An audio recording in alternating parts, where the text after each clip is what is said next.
मेरे आज की कहानी का शीर्षक है बोझ, दिल को छू देने वाली कहानी। अमृता अपने माता पिता की बहुत लाडली थी।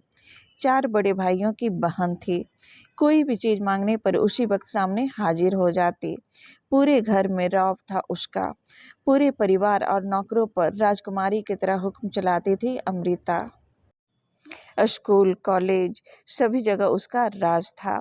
उसके ठाट बाट, बड़ी गाड़ी में आना जाना, हर दिन नया फैशन देखकर हर कोई उससे दोस्ती करना चाहता था। थोड़े ही दिनों में उसके बहुत से दोस्त बन गए। पूरी कॉलेज में उसकी अपनी एक अलग पहचान थी। इन दिनों उसके घर एक रिश्ता आया। खानदानी लोग थे और पापा की पुरानी जान पहचान थी उनके साथ।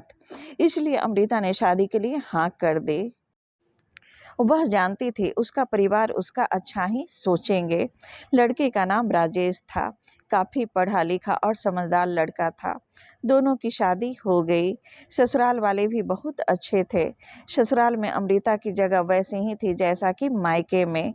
कोई भी कार्य अमृता की सलाह के बिना नहीं होता था। फिर उसके घर एक बेटे का जन्म हुआ जिसका नाम गोलू था, जिसे अमृता जान से भी ज्यादा प्यार करती थी। पोता पाकर ससुराल वाले तो फूले नहीं समाते थे। अमृता कभी सोचती थी कि उसकी किस्मत कितनी अच्छी है जो हर परिस्थिति में उसके साथ खड़ा रहता है। मैं कभी अकेली नहीं हो सकती। कितनी खुशकिस्मत हूँ मैं। पर शायद उसकी खुशियों को उसकी अपनी ही नज़र लग गई थी। एक दिन वह मायके जाने की जिद कर बैठी। राजेश को बहुत काम था, लेकिन वह फिर भी उसे ले गया। रास्ते में उसकी गाड़ी अन्य गाड़ी से टकरा गई। अमृता, राजेश और गोलू तीनों बहुत बुरी तरह से जख्मी हो गए। काफी दिनों के इलाज के बाद राजेश और गोलू तो ठीक हो गए, लेकिन अमृता पूरी तरह से ठीक ना हो सकी। सर पर चोट लगने के कारण वह अपनी आंखों की रोशनी खो बैठी। अब अमृता की किस्मत जैसे उल्टे पांव चलने लगी। मायके वाले कुछ दिनों तक उसे मिलने आते रहे। फिर उसकी कभी कभार फोन ही करके पूछ लेते कि अब कैसी हो।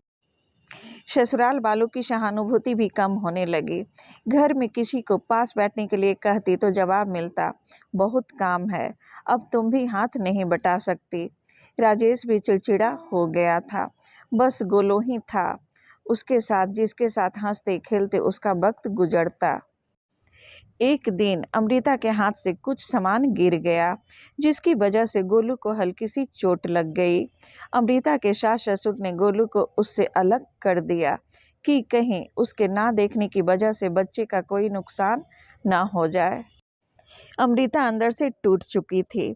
एक दिन उसने सबके सामने मायके जाने की इच्छा रखी तो राजेश उसे तुरंत मायके छोड़ आया, जैसे कि वह भी यही चाहता था। लेकिन गोलू को उसके साथ नहीं भेजा गया। अमृता कभी गोलू से दूर नहीं रही थी, पर अपनी कमी के कारण उसने ज्यादा बहस नहीं की। अमृता को लगा कि वह 3-4 दिन वहां रहेगी तो हवा पानी बदल जाएगी, क्योंकि वह कितने दिनों से कहीं भी बाहर नहीं गई थी। घर वाले भी इतने दिनों बाद उसे देखकर कितने खुश होंगे। अमृता के घर पहुंचने पर सब लोग बहुत खुश हुए। खाने में सब कुछ अमृता के पसंद का ही बना था। उसने अपने मम्मी पापा भाई भाभीियों से दिल खोलकर बातें की। उनके छोटे छोटे बच्चे भी बुआ के साथ घुल मिल गए थे। रात को सोने के वक्त जब वह कपड़ा बदलने लगे तो उसे पता चला कि उसका बैग तो बहुत भरा हुआ था। वह सब समझ गई। वह बहुत उदास हो गई।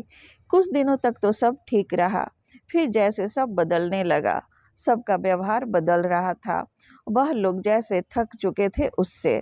सब लोग घुमा फिरा कर पूछने लगे कि राजेश कब आ रहा है उसे ले जाने। वह बहाना बना देती, जबकि वह जानती थी कि उस घर में अब उसके लिए कोई जगह नहीं है। अमृता से चलते वक्त कुछ न कुछ नुकसान हो जाता। थोड़ी बहुत टोका टोकी उसे सुनाई देती, वह टाल देती। एक दिन उसके हाथ से एक कीमती फूलदान टूट गया। छोटी भाभी ने बहुत हंगामा मचाया। अमृता के माता पिता रोज रोज के झमेलों से तंग आ गए थे। उन्होंने राजेश को खुद से फोन कर दिया। राजेश अमृता को अपने घर ले गया। अमृता को अपने परिवार वालों से ये उम्मीद ना थी। जिस अमृता के कहे बिना घर में एक पत्ता भी नहीं हिलता था, उस घर के लिए अब वह बोझ बन चुकी थी।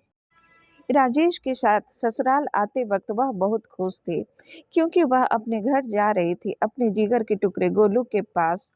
परंतु यह खुशी भी कुछ पल की ही थी। सारा बंदोबस्त पहले ही किया हुआ था। अमृता को सीधे ऊपर वाले कमरे में पहुंचा दिया गया। गोलू से दूर रहने की सख्त चेतावनी दी गई। एक काम वाली सुनीता को उसकी जिम्मेदारी सौंपी गई, जो उसके खाने पहनने जैसी जरूरतों का ध्यान रखती। अमृता ज्यादातर चुप ही रहती, कभी कभी काम वाली सुनीता से थोड़ा बतिया लेती। उसके जरिए गोलू का पता चल जाता। सबकी लाडली बेटी और बहू सबके लिए लाडली से बोझ बन चुकी थी। मेरा आज का यह कहानी कैसा लगा प्लीज़ कमेंट करके बताएं। यदि मेरा कहानी आपको अच्छा लगे तो लाइक शेयर और सब्सक्राइब कीजिएगा। हम लोग फिर मिलेंगे, तब तक के लिए नमस्कार।